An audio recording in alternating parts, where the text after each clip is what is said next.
இப்போது புதிய அறிமுகம் ஆச்சி ஹோட்டல் சாம்பார் மற்றும் ஆச்சி இடிச்ச சாம்பார் 50 கிராம் ரூபாய் 20 மட்டுமே. குறைந்த விலை நிறைந்த தரம், தங்கள் தேவைகள் அனைத்தும் ஒரே இடத்தில். ஜெயச்சந்திரன். இவர் பெங்களூர்லேருந்து வந்துட்டு இருக்காரு. பெங்களூர்லேருந்து வரும்போது மீஞ்சூர் போலீஸார் இவர் வாகன தணிக்கையில் ஈடுபட்டு இவரை பிடிக்கிறாங்க. பிடிக்கும்போது பார்த்தா இவர்கிட்ட ஒரு துப்பாக்கி இருக்குது. அஸ்வத்தம்மன் வழக்கறிஞர், அரசியல்வாதி. இதுக்கு பின்னால் தமிழகத்தை உழுக்கும் பிரபல ரவுடி நாகேந்திரனோட மகன் தான், பெரிய மகன் தான். எதுக்கு ஆம்ஸ்டாங் இவர் கொலை செய்யறதுக்கு வந்தார் அப்படின்னா, அதுக்கு ஒரு காரணம் சொல்லியிருந்தாங்க. அந்த காரணம் ஏற்றுக்கொள்ள காரணமா இல்லை, இவர் பார் கவுன்சில் தேர்தலில் நிற்கிறதுக்காக இருந்தார். ஆம்ஸ்டாங் விடலை. ஆம்ஸ்டாங் யாருக்கு கட்டுப்பட்டுருக்காரு? பயம் கிடையாது. ஆம்ஸ்டாங் அவர் சின்ன யானை மாதிரி வளர்ந்துட்டார். அதுதான் அங்கே பிரச்சனை ஆயிடுச்சு. கட்சி ரீதியான கொலை கிடையாது. ரவுடிகளுக்கு உண்டான பகைங்கன்னா நாகேந்திரனும் ஆற்காடு சுரேஷ் சண்டை போட தான் ரவுடிங்க. ஆம்ஸ்டாங்கை கொண்டு உள்ளே சேர்க்குறாங்க. அப்போ இதுக்கு பின்னாடி அது தொழில் போட்டி தான் காரணம். இந்த அவரை கொலை பண்ண இவங்க எல்லாருமே எப்படி அந்த பிளானை எக்ஸிக்யூட் பண்ணியிருக்காங்க. இப்போ போலீஸ்னால் ஒரு ஆப்ரேஷன், நம்ம படத்தில் கூட ஆப்ரேஷன் டி, ஆப்ரேஷன் பின்னு வைக்கிற மாதிரி இவங்கெல்லாம் இந்த யானைன்னு தான் ஸ்கெட்சே போட்டிருக்காங்க.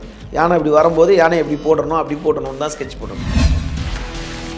அவர் பொண்ணு பர்த்டேக்கும் போயிருக்க, அவர் சாவுக்கும் போனியா என்னன்றது தெரியல. பட் அவருக்கு படத்திருப்பா பண்ணியிருக்கேன். நம்ம அப்பா இருக்க வேண்டிய இடத்துல இன்னொரு ஆள் உருவாயிட்டாரு. உள்ளேருந்து நம்ம அப்பா பண்ணலான்னு பார்த்தா இங்கே ஒருத்தன் உருவாயிட்டான். 33 நாட்களுக்குள்ள 22 பேரை கைது பண்ணி இவ்வளோ பெரிய வழக்கில் இந்த அளவுக்கு மூவ் பண்ணி வந்தது பெரிய விஷயம்.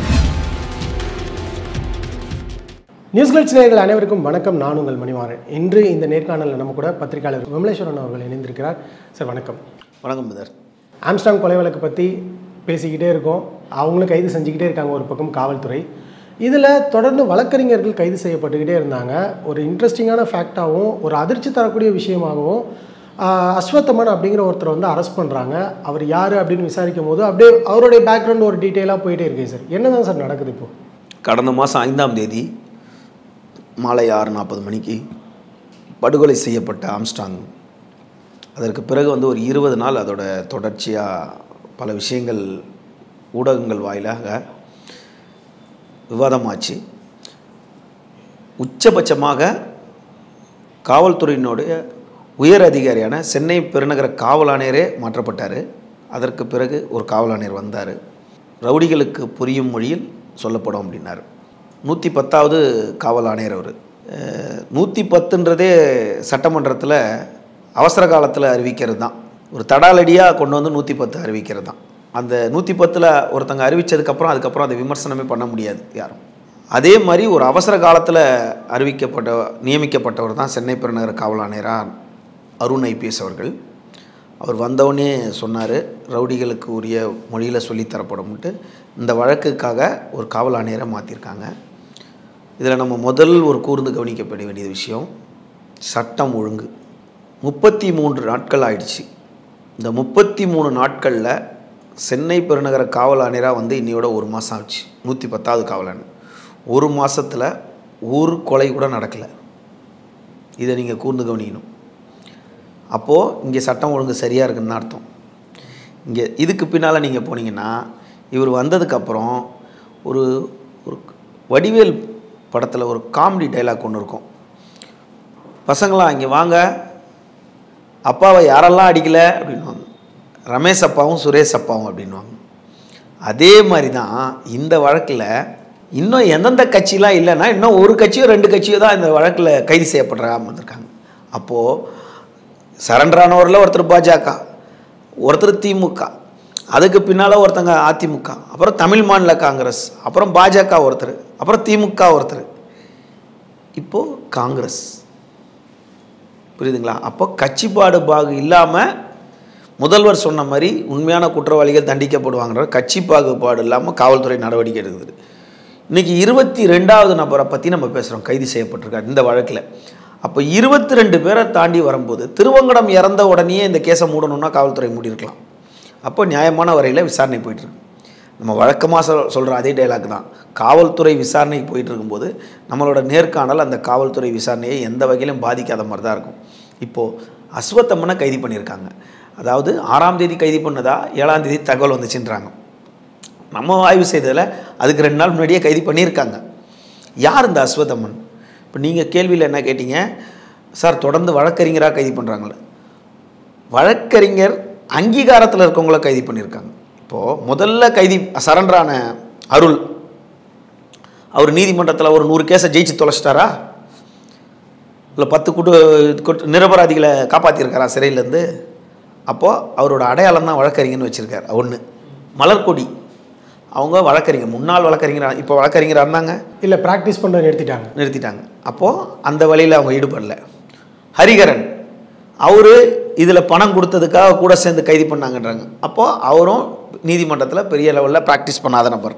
அதன் தொடர்ச்சியாக அஸ்வத்தம்மன், வழக்கறிஞர் அஸ்வத்தம்மன் நீங்கள் சொல்கிறீங்க. நான் அதை எப்படி நினைக்கிறேன்னா, தமிழ்நாடு காங்கிரஸ், இளைஞர் காங்கிரஸோட மாநில முதன்மை பொதுச் செயலாளராக நேற்று வரைக்கும் இருந்தார். அவர் கைது செய்யும் போதும் அவர் முதன்மை பொதுச் செயலாளர் தான். கைது செய்த பிறகு தான் முன்னாள் அவரை எடுக்கிறாங்க.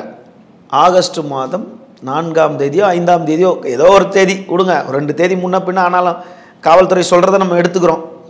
காவல்துறை எப்பயுமே உண்மையை தான் பேசணும்னு வச்சிங்க, அப்படியே அந்த பாயிண்ட்லேயே விட்டுருவோம். காவல்துறை பொய் வழக்கே போடாது, அந்த பாயிண்ட்லேயே விட்டுறோம். 2023ஆம் ஆண்டு அதே ஆகஸ்ட் மாதம் 4ஆம் தேதி மீஞ்சூர் காவல் நிலையத்தால் அவர் கைது செய்யப்பட்டார்.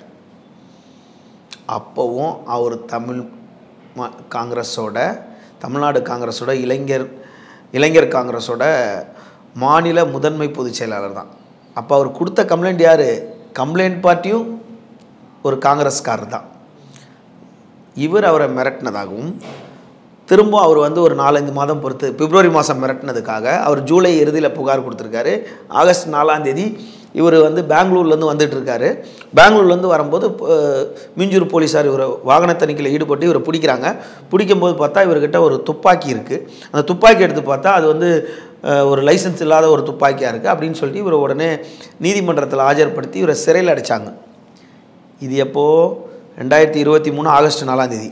இப்போவும் ஆகஸ்ட் மாதம். அப்போது இவருக்கு அந்த வழக்கில் சிறைக்கு போயிருக்கார். அப்போது உங்கள் பாயிண்ட்லேயே வந்துடுறேன். ஒரு வழக்கறிஞர் நீங்கள், நான் ஒரு கட்சி தலைவர்னு சொல்லியிருக்கேன், கட்சியோட இளைஞர் காங்கிரஸோட பொதுச் செயலாளர்னு சொல்லியிருக்கேன். ஒரு அட்வொகேட்டுக்கும் ஒரு கட்சிக்காரருக்கும் எதுக்கு துப்பாக்கி வேணும்?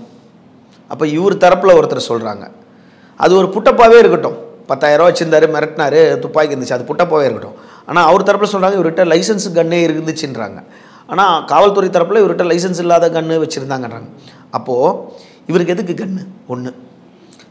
ஜூலை மாதம் 19ஆம் தேதி இவரோட பிறந்தநாளை மிக சிறப்பாக கொண்டாடுறாரு போன வருஷம். அதன் தொடர்ச்சியாக தான் ஆகஸ்ட் 14ஆம் தேதி கைதியாக வர்றார். பார்த்தா இதுக்கு பின்னால், அதான் என் பேர் மாணிக்க, எனக்கு இன்னொரு பேர் இருக்குன்ற மாதிரி, அஸ்வத்தம்மன் வழக்கறிஞர், அரசியல்வாதி. இதுக்கு பின்னால் தமிழகத்தை உழுக்கும் பிரபல ரவுடி நாகேந்திரனோட மகன் தான், பெரிய மகன் தான். இதுதான் ஒரு அடையாளம். அவரை அவங்க தந்தை ஒரு பிரைமில் இருக்கார். 24 ஆண்டுகளாக சிறையில் இருக்கார். 24 ஆண்டுகளுக்கு முன்னாடி அவர் பிரைமில் இருக்கார். பிரைமில் இருக்கும்போதே இவர் 5வது 4வதுலாம் படிக்கும்போது இவரை கொண்டு போயிட்டு நம்ம கேள்விப்பட்ட வரைக்கும் மான்ஃபோர்ட் ஸ்கூலில் சேர்த்துட்டாரோம். 2 இவருக்கு தம்பி ஒருத்தர் இருக்கார், அவர் பாஜகவில் இருக்கார். அசோக் ராஜோ, அஜித் ரோஜோ ஏதோ ஒரு பேர் அவருக்கு. அவர் தம்பி இருக்கார் பாஜக. அவங்க சகோதரி ஒருத்தங்க இருக்காங்க. அவர் நாகேந்திரன் என்ன பண்ணுறாரு, பிள்ளைகளை மான்ஃபோர்ட் ஸ்கூலில் படிக்க வைக்கிறாரு. எங்கேயோ ஊட்டிலையோ கொடைக்கானலோ ஏதோ ஒரு ஊரில். அப்போது நல்ல ஆங்கில புலமை வாய்ந்தவர் தான், எம்ஏ படிக்கிறாரு, அதாவது அட்வொகேட்டாகவும் ஆகிறார். தனியாக ஆங்கிலம் நல்லா தெரியும், ஹிந்தி நல்லா தெரியும். இப்படியே இருக்கிறாரு. ஊடகங்களில் ஒரு 2 நாளாக அவர் போயிட்டு இருந்துச்சு. எப்படி போயிட்டு இருந்துச்சுன்னா, ஒரு பார் கவுன்சில் எதுக்கு ஆம்ஸ்டாங் இவர் கொலை செய்யறதுக்கு வந்தார் அப்படின்னா, அதுக்கு ஒரு காரணம் சொல்லியிருந்தாங்க. அந்த காரணம் ஏற்றுக்கொள்ள காரணமா இல்லை, இவர் பார் கவுன்சில் தேர்தலில் நிற்கிறதுக்காக இருந்தார், ஆம்ஸ்டாங்கை விடலை அப்படின்னு. இவர் பாம்ஸ் கவுன்சில் எலெக்ஷனில் நிற்கிற அளவுக்கு இவர் ஒன்றும் வழக்கறிஞர் எக்ஸ்பர்ட் கிடையாது. மினிமம் கூட அந்த துறையில் அவர் பணி புரியல. ஒரு 3 to 4 இயர்ஸாக இருக்குது இவர் என்ரோல் பண்ணி. அப்போ 4 இயர் பண்ணது என்ரோல் பண்ணால் உடனே பார் கவுன்சில் தலைவர் ஆகிடலாமா? அப்போது அது உண்மை இல்லை. கரெக்டுங்களா? எவ்வளோ சீனியர் லாயர்லாம் இருக்காங்க, படிப்பு மட்டும் போதுமா? அங்கே யாருக்கிட்டனா ஒரு ப்ராக்டிஸ்க்காக ஜூனியராவது யாருக்கிட்ட ப்ராக்டிஸ் பண்ணணும்ல. அப்போ அதையும் ஒரு பண்ணலை. 20 வருடமாக சிறையில் இருந்துக்கிட்டு பல வெளியே நெட்வொர்க் வச்சுருக்க பல விஷயத்தை பண்ணிக்கிட்டு இருக்க ஒரு பிரபல தாதா. அவருடைய பையன்தான். பட் அவர் சொல்லி இவர் செய்யலை. எப்பயுமே ஒன்று நல்லா தெரிஞ்சுங்க, இந்த வழக்கில் தற்போது நம்ம பேசிகிட்டு இருக்கும்போது வேலூர் சிறையில் தனிப்படை போலீஸார் போய் நாகேந்திரன் கடந்த 6 மாதத்தில் அவர் யார் யார் சிறையில் வந்து அவரை பார்த்தாங்க, அவர் பரோலில் வரும்போது அவர் யார் யார் பார்த்தாங்க, அவர் யாருக்கிட்டலாம் தொடர்பு கொண்டார், சிறையில் அவரோட ஆக்டிவிட்டீஸ் என்ன, அவருக்கு போட்டிருக்க ஸ்பெஷல் அதாவது கார்டு அவங்களோட ஸ்டேட்மெண்ட்டு, இவர் யார் யார் ப்ரீவியஸாக இந்த மனுவில் பார்க்க வந்தாங்க, ப்ரெசண்டில் யார் யார் பார்க்க வந்தாங்க, இவர் லாஸ்ட்டாக வந்து ஹாஸ்பிட்டலில் வந்து அட்மிட் ஆகி கொஞ்சம் தனியார் மருத்துவமனையில் நீதிமன்ற உத்தரவோட வந்து ட்ரீட்மெண்ட் எடுத்தார், அப்போ இவர் யார் யார் பார்த்தது, இந்த ரெக்கார்ட்ஸ் எல்லாம் எடுத்ததாகவும் அவருடைய அவங்க மகனோட கால் டீட்டெயில்ஸ்லாம் போட்டதாகவும் இப்போ கொஞ்ச நேரத்துக்கு முன்னாடி அதாவது மதியம் இன்றைய தகவல் பார்த்திங்கன்னா அவர் நாகேந்திரன் ஒரு கதறி எழுததாகவும் ஒரு தகவல் இருக்குது. இந்த திருவங்கடத்தை என்கவுண்டர் பண்ண உடனே நாகேந்திரன் மனைவி, என் நினைவு சரியாக இருந்தால் அவங்க பேர் விசாலாட்சின்னு பேர், அவங்க வந்து ஒரு மனு கொடுக்குறாங்க. என் கணவரை வந்து மருத்துவத்திற்காக வேலூர்லேருந்து இங்கே கொண்டு வர மாதிரி செட்டிங் போடுறாங்க, வர வழியில் எங்கள் வீட்டுக்காரை என்கவுண்டர் பண்ணுறதா இருக்குன்னு அவங்க உயிரை காப்பாற்றிக்கிது பண்ணுறாங்க. எடப்பாடி அரசு காலத்தில் நாகேந்திரனை வந்து எப்படியாவது சிறையிலேருந்து மீட்கலான்ட்டு டெல்லி வரைக்கும் மூவ் பண்ணாங்க, அதாவது உச்ச நீதிமன்றத்துக்கும். அது அப்போ ஃபெயிலியர் ஆகிடுச்சு. அப்போ வந்து என்ன பண்ணிட்டாங்க, அவங்க மனைவி கூட சொன்னதாக சில பேர்கிட்ட சொன்னதாக தகவல் இருக்குது, எங்கள் வீட்டுக்கார் உள்ளே இருக்கட்டுங்க, அதுதாங்க அவர் உயிருக்கு சேஃப்டி, வெளியே வந்தால் ஏதாவது சும்மா இருப்பாங்க அப்படின்ட்டு. இப்போது நாகேந்திரன் அப்படின்னா நாகம்னா என்னது, பாம்பு தானே, பால் ஊற்றுறவங்களை மட்டும் விட்டுடுமா? அவரோட பழக்கமானவங்க நம்மக்கிட்ட சொன்னது. அவருடைய குணம் என்னென்னா சூழ்ச்சியில் மறைஞ்சிருந்து அடிக்கிறது கிடையாது. ஒன்று நேராகவே கொத்திடுவார், ஒன்று நேராகவே தாக்கிடுவார். இறங்கி அவருடைய நண்பர் அவர் காலத்தில் இருந்தவங்கக்கிட்ட இந்த சூழ்ச்சியில் கொலை பண்ணுறது அப்படின்லாம் கிடையாது. நிறையா ரவுடிகள் சூழ்ச்சி பண்ணி கூட இருந்து அப்படின்னா அப்படிலாம் இல்லை. ஆனால் உதவி பண்ணவங்களே திரும்ப எதிர்த்து சண்டை போட்டு அவங்கள காலி பண்ணுறது தான் அவருடைய பாலிசி. அதான் திரும்பவும் பால் ஊற்றினா கூட அது அவருடைய குணம் அப்படின்னு ஒரு சிலர் சொல்கிறாங்க. அஸ்வத்தம்மன் வந்து என்ரோல் பண்ணி 4 வருஷம் ஆனால் கூட அந்த அவங்க தந்தையோட பேனர், அந்த பேனர் தான் இருக்கிறதுலே பெரிய பேனர், எல்லாத்தோட பெரிய பேனர் எது, அட்வொகேட்டு கட்சியோட பெரிய பேனர். இப்போ நேற்று வந்து உடனே தூக்கிட்டாங்க, ஒரு அறிக்கையை ஆங்கிலத்தில் ஒரு அறிக்கை போட்டு தூக்கிட்டாங்க. போன வருஷம் கைதி பண்ணாங்களே, அப்போவும் அவர் காங்கிரஸ் முதன்மை பொதுச் செயலாளர் தான், அப்போ ஏன் அவரை தூக்கலை? இங்கே ஒரு கேள்வி எழுது. அதுக்கு முன்னாடியே அவர் நாகேந்திரன் பையன் தானே, அப்போ குற்ற பின்னணி உள்ள ஒரு நபர் மகன் தானே. அப்போ இதெல்லாம் சேர்க்காமையா எல்லா கட்சியும் டப்பு டப்பு டப்பு டப்புன்னு சேர்த்துட்டு பட்டு பட்டுன்னு உடனே அவரை நீக்கிறாங்க. இப்போது நல்லா கேட்டுக்கணும், இந்த அஸ்வத்தம்மன் வந்து சென்னை உயர்நீதிமன்றத்தில் அவர் வழக்கறிஞராக என்ரோல் பண்ண உடனே அவர் யாரை போய் பார்த்து வாழ்த்து பெற்றிருக்கிறாரு? ஆம்ஸ்டாங்கை போய் பார்க்குறாரு. கடந்த சில மாதம் முன்னாடி ஆம்ஸ்டாங்கோட குழந்தைக்கு பிறந்த நாளுக்கு அஸ்வத்தம்மன் போய் கலந்துக்கிறாரு. அந்த புகைப்படங்க நான் இப்போ உங்களுக்கு அனுப்புகிறேன். நாகேந்திரன் சிறையிலேருந்து ஒரு வாட்டி பரோலில் வராரு. எப்படின்னு கேட்டால், இந்த அஸ்வத்தம்மனோட பாட்டி நாகேந்திரனோட தாயார் அப்போது அவங்க இறப்புக்காக பரோலில் வெளியே வர்றார். அவங்க வீட்டில் ஒரு இறப்பு நடந்தோன்னா அந்த இடத்துல உடனடியாக ஒரு பொருளாதார உதவி பண்ணுறாரு ஆம்ஸ்டாங். ஆம்ஸ்டாங் யாருக்கு கட்டுப்பட்டுருக்காரு? பயம் கிடையாது. ஆம்ஸ்டாங் வந்து அவர் சின்ன யானை மாதிரி வளர்ந்துட்டார். அதுதான் அங்கே பிரச்சனை ஆகிடுச்சு. 20 வருஷமாக அவர் உள்ளே போயிரு. நாகேந்திரன் உள்ளே போகும்போது இருந்த ஆம்ஸ்டாங் வேறு, அந்த நட்பு இருக்குது ஆம்ஸ்டாங் கிட்ட. அதுக்கப்புறம் ஆம்ஸ்டாங்கோட வளர்ச்சி பெரிய வளர்ச்சியாக இருக்கும். இவன் யார், இவன்கிட்ட நம்ம எதுக்கு உதவி பண்ணணும்னு ஆம்ஸ்டாங் அதை தட்டி விட்டுருக்கலாம். ஆனால் அவர் எதுனா ஒன்றுனா உடனே செய்யக்கூடிய நபராக இருக்கார். நாகேந்திரனுக்கு எதுனா ஒன்றா செய்யக்கூடிய நபராக ஆம்ஸ்டாங் இருக்கிறார். எதுனா ஒன்றுனா என்ன, பொருளாதார உதவி இல்லை ஏதாவது ஒரு இது மருத்துவ ஹாஸ்பிட்டலுக்கு ட்ரீட்மெண்ட்டுக்கு வராங்க, அவர் பரோலா வந்து ப்ரைவேட் ஹாஸ்பிட்டலில் தங்குறாரு, அப்போ ஏதோ இலைமறை காயா நேரடியாக போய் ஆம்ஸ்டாங் கொடுத்தாருன்னா யார் மூலிமா ஏதாவது ஒன்று பண்ணால் ஒன்று. இப்படி இருக்கும்போது இவங்களுக்குள்ள ஒரு பெரிய பகை இல்லை. நம்ம முன்னாடியே சொன்ன மாதிரி ஆம்ஸ்டாங் கூட ஒருத்தர் இருந்தார், தென் என்ற தென்னரசு, பாம்சரவனோட அண்ணன். அவர் வந்து 2015 வெங்கல் பக்கத்தில் தாமரை பக்கத்தில் அவரை வந்து மர்டர் பண்ணுறாங்க. மர்டர் பண்ணது போது யாருன்னா பொன்னை பாலு, சிசிங் ராஜா, ஜெய்சீலன், சத்யம், இவங்களாம் ஒரு சிலர் இருக்காங்க. அப்போ வந்து ஆற்காடு சுரேஷ் சிறையில் இருக்கார். அப்போது இவங்களெல்லாம் கைது பண்ணும்போது ஆற்காடு சுரேஷ் பேரில் 120B போடுறாங்க. அப்போ தான் தென்னரசு அவங்க அம்மா கண்ணு முன்னாடியே வெட்டுறாங்க. அவங்க மனைவி கூட இருக்க, அவங்க மனைவி விரலெல்லாம் வெட்டிட்டாங்க. அப்போது அந்த வழக்கில் சம்போ செந்தில் பேரையும் சேர்க்குறாங்க, நாகேந்திரன் பேரையும் சேர்க்குறாங்க. சம்போ செந்தில் எங்கே இருக்காருன்னு அப்போ தெரியாது, பட் நாகேந்திரன் ஜெயிலில் இருக்கார், ஆற்காடு சுரேஷ் ஜெயிலில் இருக்கார். அப்போது 120B நாகேந்திரன் பேர்லேயும் போடுறாங்க, ஆற்காடு சுரேஷ் பேர்லேயும் போடுறாங்க. அப்போ செந்தில் அந்த வழக்கில் சேர்க்குறாங்க சம்பவ செந்தில். பிற்காலத்தில் வந்து கொஞ்ச நாளில் வந்து அவங்க மனைவி வந்து அவர் இதில் சம்மந்தம் இல்லை, அவரை நீக்கிடுங்கன்றாங்க. யாரும் சம்பவ செந்திலை நீக்கிடுங்கன்றார். இது எதுக்கு இந்த ஒரு விஷயத்தை சொல்கிறேன்னா, அப்போது ஆம்ஸ்ட்ராங் கூட இருந்த ஒரு நபரோட கொலையில் நாகேந்திரன் தொடர்பு இருக்குது அப்படின்னு தான் 120B போடுறாங்க. அஸ்வத்தம்மன் வழக்கறிஞர் தொழில் பண்ணி காசு சம்பாதிச்சாரா, கட்சியை வச்சு காசு சம்பாதிச்சாரா? அவர் இதை ஒரு பாதுகாப்பு கவசமாக வச்சுக்கிட்டு முழுக்க பிஸ்னஸில் தான் இறங்கியிருக்காங்க. நம்ம ஆம்ஸ்ட்ராங்கோட படுகொலையில் நம்ம பேசுனது என்னென்னா, அவர் ரவுடிகள்னு ஒரு முன்பகையை காரணம் காட்டினாலும் அவர் இங்கெல்லாம் ரியல் எஸ்டேட் பண்ணிகிட்டு இருக்காருன்னு நம்ம பதிவு பண்ணியிருப்போம். இப்போ ஒரு விஷயத்தை அழுத்தமாக பதிவு பண்ணுறோம். அதாவது இவங்களுக்கு கட்சி ரீதியான கொலை கிடையாது, ரவுடிகளுக்கு உண்டான பகைங்கன்னா நாகேந்திரனும் ஆற்காடு சுரேஷ் சண்டை போட்டால் தான் ரவுடிங்க ஆம்ஸ்ட்ராங்கை கொண்டு வந்து உள்ளே சேர்க்குறாங்க. அப்போ இதுக்கு பின்னாடி அது தொழில் போட்டி தான் காரணம், ஜாதியும் கிடையாது. ஏன்னு கேட்டால் நாகேந்திரன் ஆம்ஸ்ட்ராங்லாம் கிட்டத்தட்ட ஒரே சமூகம் தான். ஆற்காடு சுரேஷ் அதுலேயே ட்ரைப்ஸ், ஷெட்யூல் ட்ரைப். அப்போது இதில் ஒரு பெரிய மதுரை மாதிரி பெரிய கொடூரமான சம்பவங்கள், இதில் ஜாதி ரீதியான இதுக்கு விஷயம் கிடையாது. பெரம்பூரில் பொம்மச்சத்திரம்னு ஒரு இடம் இருக்கும். அங்கே ஒரு 7 கிரவுண்டு இடம். ஒரு கிரவுண்டு வந்து அங்கே எப்படி பார்த்தாலும் ஒரு 3-3.5 கோடி போகும், 4 கோடி போகும். ஒரு 3 கோடினா வைங்களேன், ஒரு 7 கிரவுண்டு இடம் என்னாச்சு, ஒரு 25-30 கோடி ஆச்சுல. இப்போ அந்த விஷயத்தை எடுத்து பாதி பண்ணிட்டாங்க.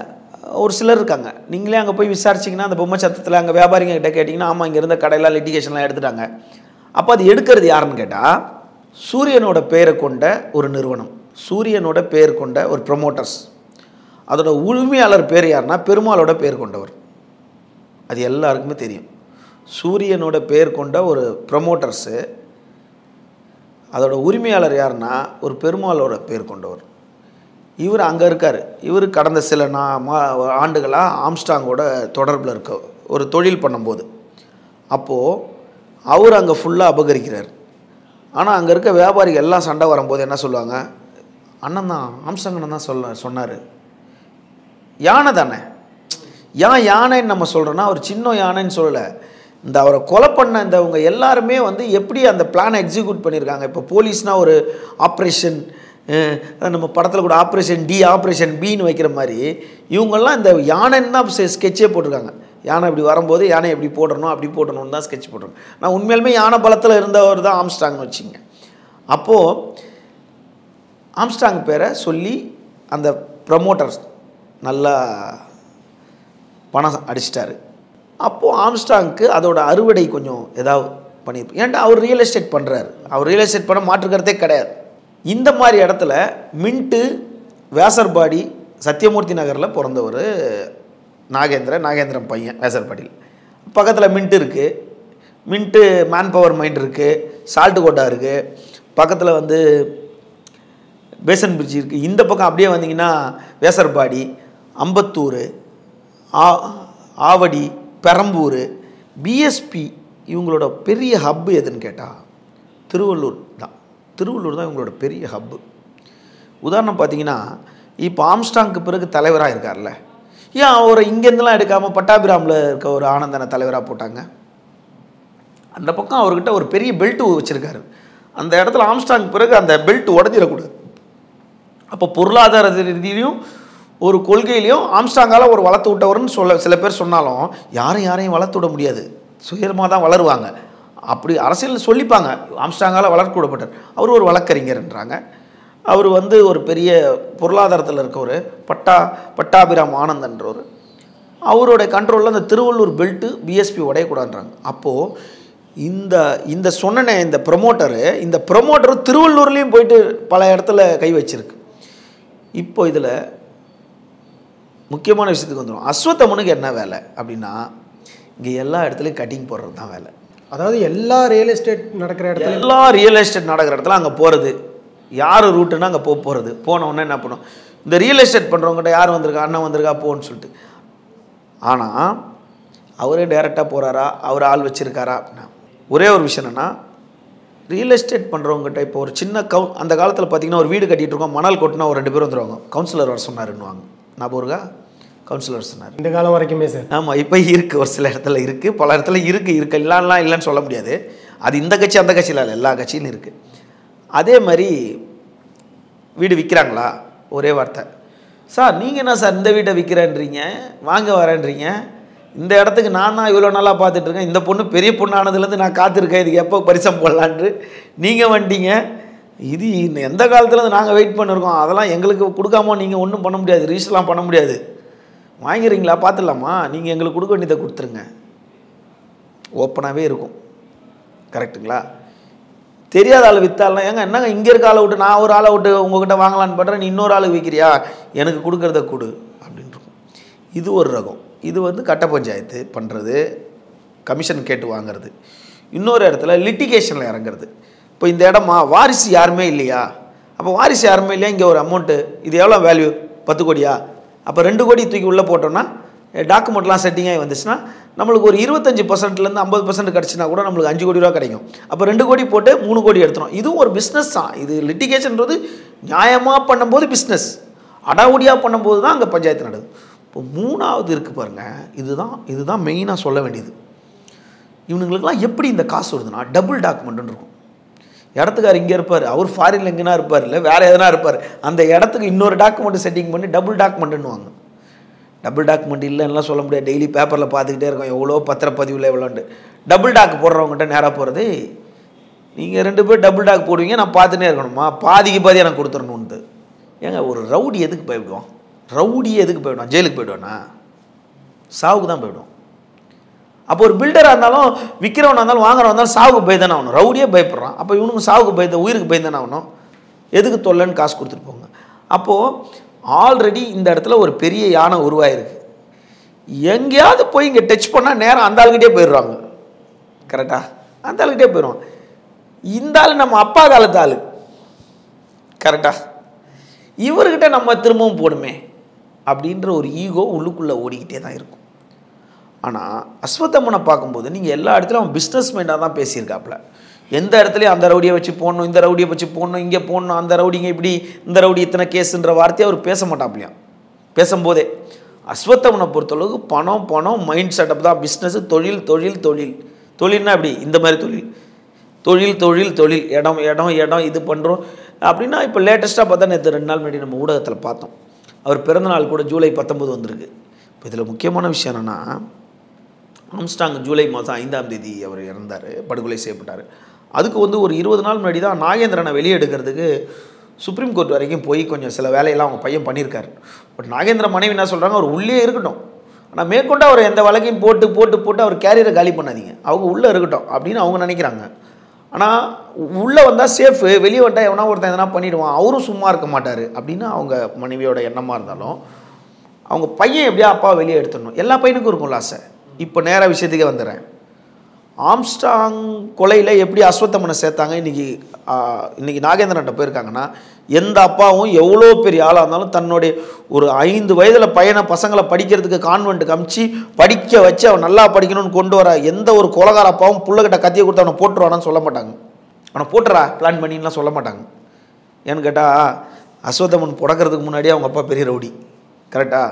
அப்போ அவருடைய கான்டாக்ட் லெவல் எப்படி இருக்கும் இப்போ நேராக. அதனால் அஸ்வத்தம்மனோட பழி நாகேந்திரன் மேலே வர்றதுக்கு வாய்ப்புகள் குறைவாக இருக்கும்னு நான் நம்புகிறேன். அப்போது நாகேந்திரன் செய்கிறதா இருந்தால் நாகேந்திரனுக்கும் ஆம்ஸ்டாங்க்கும் ஒரு பெரிய முன்விரோதம் இருக்கும், கிடையாது. அப்போது இதெல்லாம் உடைய 5ஆம் தேதி செத்துப்போன ஆம்ஸ்டாங்க்கு, படுகொலை ஆம்ஸ்டாங்க்கு அடுத்த 1 வாரத்தில் ஒரு பெரிய படத்திருப்புழா இரங்கல் கூட்டம் நடக்குது. ஆம்ஸ்டாங் படத்தை போட்டு பகுஜன் சமாஜ் கட்சியோட மாநில தலைவர் ஆம்ஸ்டாங் ஒரு படுகொலை செய்யப்பட்டதுக்கு அவருக்கு படத்திறப்புழா கண்ணீரஞ்சல் போட்டு, அது கீழே பெரிய பேர் தமிழ்நாடு காங்கிரஸ் கமிட்டி தலைவர் செல்வ பெருந்தகைன்னு போட்டு, அதுக்கு கீழே பெரிய பேர் எங்கே இருக்குன்னா அஸ்வத்தம்மன் இளைஞர் காங்கிரஸ் மாநில முதன்மை பொதுச் செயலாளர்னு போட்டிருக்கு. அப்போ இந்த அமாவாசை தான் வந்து அவங்ககிட்ட போயிட்டு என்ரோல் பண்ணதையும் விஷ் பண்ணியிருக்க, உதவிக்கும் சில இடத்துக்கு போயிருக்க, பஞ்சாயத்துக்கும் போயிருக்க, அவர் பொண்ணு பர்த்டேக்கும் போயிருக்க, அவர் சாவுக்கும் போனியா என்னன்றது தெரியல, பட் அவருக்கு படத்திருப்பா பண்ணியிருக்க. ஆனால் அவர் இறப்பு நேரத்தில் இவர் இல்லைன்ற மாதிரி தான் காவல்துறை சொல்லுது. இவர் எங்கேயோ வெளியூரில் பெங்களூரில் இருந்திருக்காரு, பாம்பேயில் இருந்திருக்காரு பர்த்டே கொண்டாடுறதுக்கு. பாம்பேயில் இருந்துக்கிட்டு அவருடைய வீடியோ ஐஃபோனில் இருக்க வீடியோ காலில் ஸ்கைப்பில் யார் லைன்லேயே வந்துட்டு நான் வெளிநாட்டில் இருக்கேன், நான் வந்துடுறேன், வந்தோன்னே உங்களுக்கு பார்ட்டி வைக்கிறேன்னு சொல்கிறாரு. இப்போ இதுதான் அங்கே காவல்துறைக்கு ஏற்படுத்துது காரணத்தை. அப்போ இவர் எதுக்கு பணம் கொடுத்துருக்காரு, ஃபண்டிங் கொடுத்துருக்காருன்றது தான் காவல்துறை தரப்பில். அப்போ சும்மா போயிட்டு அரெஸ்ட் பண்ணிட்டு வர்றதுக்கு ஏன் அவங்க தம்பியை போய் அரெஸ்ட் பண்ணியிருக்கலாமே? அஸ்வத்தமன் தம்பியை கைது பண்ணியிருக்கலாம். ஏன் அஸ்வத்தமனை கைது பண்ணுறாங்கன்னா, வழக்கறிஞர் ஒரு காங்கிரஸ் கட்சியில் ஒரு பெரிய பொறுப்பில் இருக்கார், சும்மா அரெஸ்ட் பண்ண முடியாது, ஆதாரங்கள் அடிப்படையில் மட்டும் தான் கைது பண்ணியிருப்பாங்க. கண்டிப்பாக வழக்கறிஞர் வந்து யாருக்கு வேணாலும் வழக்கறிஞராக வருவாங்க, அதுதான் வழக்கறிஞர். அவர் குற்றவாளி, அவருக்கு வழக்கறிஞராக வாங்கக்கூடாதெல்லாம் கிடையாது. அப்படி இருக்கும்போது அஸ்வத்தமனுக்கும் வழக்கறிஞர் சட்டம் சைடில் கேள்வி இருக்கும்ல. அப்போ அதுக்கு முன்னாடி வலுவான ஆதாரங்கள் இல்லாமல் ஒருத்தர் நபரை போய் கைது பண்ண முடியாதுல்ல. அந்த ஆதாரத்தின் அடிப்படையில் தான் அஸ்வத்தமனை கைது பண்ணியிருக்காங்க. கைது பண்ணி 2 நாள் ஸ்டேட்மெண்ட் எடுத்து இவர் மூலிமா தான் பணம் டிரான்சாக்ஷன் ஆகிருக்கு அப்படின்னு. அப்போது இந்த நான் சொன்ன மாதிரி இந்த எண்ணூர், இந்த வேசர்பாடி, இங்கே எல்லா இடத்துலையும் இறங்கி கட்டிங். அப்போ இந்த கட்டிங் கேட்கும்போது எங்கே தள்ள இருக்கோம், அந்த இடத்துலையே ஆம்ஸ்டாங்னு ஒருத்தர் வளர்ந்துட்டு இருக்கார். ஆனால் நம்ம அப்பா இருக்க வேண்டிய இடத்துல இன்னொருத்தர் இருக்கார். இது எல்லா மகனுக்கும் இருக்கும், எல்லா மகனுக்கும் இருக்கும். நம்ம அம்மா, இதுதான் பாயிண்ட்டே, நம்ம அப்பா இருக்க வேண்டிய இடத்துல இன்னொரு ஆள் உருவாயிட்டார். உள்ளேருந்து நம்ம அப்பா பண்ணலான்னு பார்த்தா இங்கே ஒருத்தன் உருவாயிட்டான். இவனை நம்மளுக்கு எதனா பிச்சை போகிறது போய் கேட்டால் இந்த எண்ணம் உள்ளுக்குள்ளே இருக்கலாம், வெளியே காட்டிக்காமல் போய் அட்டன்ஸ் போட்டுட்டு வந்திருக்கலாம். அதாவது அவங்க அப்பா எப்பயுமே நேரடியாக அடிச்சுட்டு வரோம், அடிச்சுட்டு யாருன்னா பால் ஊற்றுனாங்கன்னா கூட அவங்களே ஒரு சண்டை போச்சு, அவங்களே கொலை பண்ணி இதெல்லாம் பண்ணிடுவாருன்ற ஒரு தகவல் இருக்குது. ஆனால் டைரக்டர், ஆனால் இந்த கொலைக்கு பின்னாடி ஒரு சூழ்ச்சி தெரியுது. ஏன்டா அவருக்கு படத்திறப்பெல்லாம் பண்ணியிருக்கான், அவர் கொலையிலையும் சம்மந்தப்பட்டிருக்கான், அவருக்கு பிறந்த நாள் வீட்டு நிகழ்ச்சிக்கும் போயிருக்காப்புல. அப்போது அஸ்வத்தமன் வந்து ஏற்கனவே சிறைக்கும் போன ஒரு நபர், இந்த மாதிரி ஒரு பெரிய இளைஞர் கூட்டத்தோடு இருக்கார். அந்த இளைஞர் கூட்டம் இருக்கனால தானே காங்கிரஸில் சீட்டு கொடுத்தாங்க. இப்போ சிறையிலேருந்து வந்தோன்னே இளைஞர் கூட்டம், அதாவது கொள்கை உள்ள இளைஞர்கள்லாம் போயிடுவாங்க. கொள்கை இல்லாமல் எதிரிகள் ரவுடியாக இருக்கவங்க மட்டும் என்ன இனிமேட்டு அவர் பின்னால் இருக்கலாம். இப்போது காவல்துறை முறையாக இந்த வழக்கை விசாரணை செய்து இவரை கைது பண்ணி நடவடிக்கை இப்போ எடுத்துகிட்டு இருக்காங்க. அடுத்து இதுக்கு மேலே ஒரு கீ பர்சன் நிச்சயமாக இருக்கிறார். அது யாருன்னு நீங்களோ நானோ யூகங்கள் அடிப்படையில் சொல்ல முடியாது. ஏன்டா பெரிய சம்பவம், காவல்துறை முறையாக போய்ட்டுருக்கு. இப்போ காவல்துறை அடுத்து இந்த விஷயத்தில் என்ன விஷயத்தை முன்வைக்க போகுது, இந்த குற்றத்துக்கு பின்னணியில் யார் இருந்து செயல்பட்டுருக்காங்க, யார் இதுக்கு முடிச்சு, யார் மெயின் கீ பர்சன் யார், இவங்க எல்லாருக்கும் பணம் தான் பேஸாக இருந்திருக்கு. அப்போது நம்ம வளரலானாலும் ஆம்ஸ்டாங் தடையாக இருக்கார். இப்படி இருக்கலாம். நம்ம ஒரு இடத்துல போய் கட்டிங் போட்டால் அங்கே ஆம்ஸ்டாங் வந்து நிற்கிறாரு. இப்போது உங்கள் வீட்டுக்கு எனக்கு ஒரு பிரச்சனை வருதுன்னா எனக்கு தெரிஞ்ச ஒரு அரசியல் புள்ளியை தான் நான் போய் சந்திப்பேன். உங்களுக்கு ஒரு பிரச்சனை வந்தாலும் உங்களுக்கு தெரிஞ்சவங்கள போய் சந்திப்பீங்க. அவர் சொல்லுவார் காவல் நிலைக்கு போகலாம், கோர்ட்டுக்கு போகலாம், நான் பேச கூப்பிட்றேன் அப்படின்வார். இப்போ இந்த இடத்துல ஆம்ஸ்டாங் இருந்துட்டார். அப்போ நம்ம பாதிக்கப்பட்டவங்க அவர்கிட்ட தானே போவோம், அவங்க ஆளுங்க நம்ம அண்ணா இருக்கார் கேட்கலான்ட்டு. அப்போ இந்த இடத்துல இவன் வந்திருக்கான், ஏன்னா நம்ம கொள்கை ரீதியாக போயிட்டுருக்கோம், நம்ம பிஸ்னஸுக்காக பண்ணிக்கிட்டு இருக்கோம், இவன் இந்த இடத்துல கட்ட பஞ்சாயத்து பண்ணுறானே. அப்போது ஊர் 2 பட்டா கூத்தாடி கொண்டாட்டன்ற மாதிரி இவங்க 2 பேரோட இதை வந்து நல்லா வச்சு சம்பாரிச்சவங்க தான் ஃப்ளாட் ப்ரமோட்டர்ஸ். திருவள்ளூர் டிஸ்ட்ரிக்டில் அங்கே இவங்க பெரிய ஹப்பு, அங்கேயே போய் இறங்கி இவங்களை முன்னிறுத்தி பெரிய விஷயத்தை ஃப்ளாட்டை விற்றுட்டு ஏதாவது கொஞ்சம் இந்த ஒரு மீட்டிங் போடுறேன், இதுக்கு எதனா செலவு பண்ணு, அதுக்கு எதனா செலவு பண்ணுன்னு சொல்லிட்டு இப்படி வாங்காத கட்சி எதுவும் போஸ்டர் வடிக்க இந்த பிறந்த நாளுக்கு வரானுங்க, ஒரு செயின் போடுறானுங்க, போகிறாங்க, இவ்வளோ பெரிய பர்த்டே. இது யதார்த்தமாக தெரியுங்க எல்லாருக்கும். யதார்த்தமாக ஏதோ கொடுக்கறது வாங்குறது, அதாவது உலை கொதிக்கும் போது அரிசி கீழே விழும்போது ஃப்ளாட்டுக்காரன் சம்பாதிக்கிறான், ஒரு அரசியல்வாதி பின்னாடி கடைசி வரைக்கும் காப்பாற்றுறா, அவருக்கு எதாவது கொடுப்பாங்க. ஆனால் 10 அரசியல்வாதி வந்தால் அவன் யாருக்கு கொடுப்பான்? இதே ஒரு ரவுடி கொலையில் என்கவுண்டர், அதாவது முத்துசரவணன் என்கவுண்டரு, அப்போ எங்கே நடந்துச்சு? நீ உனக்கு எதுக்கு நான் பணம் தரணும் அப்படின்னு அவர் கேட்குறாரு பார்த்திபன். அவர் உனக்கு எதுக்கு பணம் தரணும், நான் தான் இங்கே ஆல்ரெடி பணம் கொடுத்துக்கிட்டு இருக்கேனே, கம்பெனிக்காரன் கேட்குறான், அங்கே தான் நான் அவருக்கு பணம் கொடுக்குறேன், நீ எதுக்கு கேட்க? யோ என்னையா உனக்கு நான் பணம் கொடுத்துக்கிட்டு இருக்கேன், அவனும் வந்து பணம் கேட்குறான்னா அப்போ அவன் என்ன பண்ணுவான்? ரெகுலராக வாங்குறவன் ஒன்றை போடணும்னு நினைப்பான். ஆனால் நீ இங்கே என்ன பண்ணிட்ட, உறுதி செய்ய முடியல, யாரும் உறுதி செய்யலை. அஸ்வத்தம்மன் தான் கொலை பண்ணார்னு முஸ்லீம் அந்த வழக்கில் அவர் செய்திருக்காரு. நம்ம அஸ்வத்தம்மன் யாருன்றதை மட்டும் தான் சொல்லியிருக்கோம். அஸ்வத்தம்மனோட பின்புலம் என்னன்றதை சொல்லிட்டோம் தெளிவாக. அஸ்வத்தம்மன் எவ்வளோ மணி பவர் இருக்காரு, எவ்வளோ உடனடியாக அவரை கட்சியிலேருந்து தூக்குறாங்க. அப்போ முன்னாடி தெரியலையா? அப்போது யார் இருக்கா, அஸ்வத்தம்மன் பின்னாடி யார் இருக்கா அப்படின்னு எல்லாருக்குமே தெரியும் ஓரளவு. யார் இருக்கான்றத காவல்துறையுடைய அடுத்த கட்ட எப்படியும் 33 நாட்களுக்குள்ளே 22 பேரை கைது பண்ணி இவ்வளோ பெரிய வழக்கில் இந்த அளவுக்கு மூவ் பண்ணி வந்தது பெரிய விஷயம். இது போகிற வேகத்தை பார்த்தா ஒரு 45 நாளில் குற்றப்பத்திரிகையை 90 நாளில் குற்றப்பத்திரிகை தாக்கல் செய்திருவாங்க. சார்ஜ் ஷீட் ஃபைல் பண்ணி இவங்க எல்லாரையும் கோர்ட்டுக்கு கொண்டு போய்ட்டு நினைவு சரியாக இருந்துச்சுன்னா அடுத்த வருஷம் இதே தேதியில் கூட இவங்களுக்கெல்லாம் தண்டனை கிடைக்கிற அளவுக்குலாம் விரைவு நீதிமன்றம் மூலிமா நடவடிக்கை எடுக்கப்பட்டுருன்றதை நம்புகிறோம். இதற்கு நடுவில் அஸ்வத்தம்மனுக்கு பின்னால் யார் இயக்கியிருக்காங்க என்னன்றத அஸ்வத்தம்மனோட வாக்குமூலம் மூலிமா, இப்போ அருளோட வாக்குமூலம் மூலிமா மலர்கொடி இவங்க டீட்டெயிலெலாம் வரும்போது அஸ்வத்தம்மன் வந்துட்டார். அஸ்வத்தம்மன் கிட்ட அருணுக்கு ஐபிஎஸ் சொன்ன மாதிரி அவருக்கு மொழி புரியும் பாஷையில் பேசும்போது அவர் யார் மூலிமா செய்தோம், எதுக்காக பண்ணோம், இல்லை நானே தான் செய்தேனா, அதுக்கு முடிவு வருதா, எண்டு கார்டு போடுறாங்களா, இல்லை அதுக்கு மேலே ஒருத்தர் வராங்களா அப்படின்றத நம்ம பொறுத்திருந்து தான் பார்க்கணும். உங்களுடைய நேரத்தை பயன்படுத்தி ரொம்ப நன்றி. மிக்க நன்றி. இப்போது புதிய அறிமுகம் ஆச்சி ஹோட்டல் சாம்பார் மற்றும் ஆச்சி இடிச்ச சாம்பார் 50 கிராம் ரூபாய் 20 மட்டுமே. குறைந்த விலை, நிறைந்த தரம், தங்கள் தேவைகள் அனைத்தும் ஒரே இடத்தில். ஜெயச்சந்திரன்.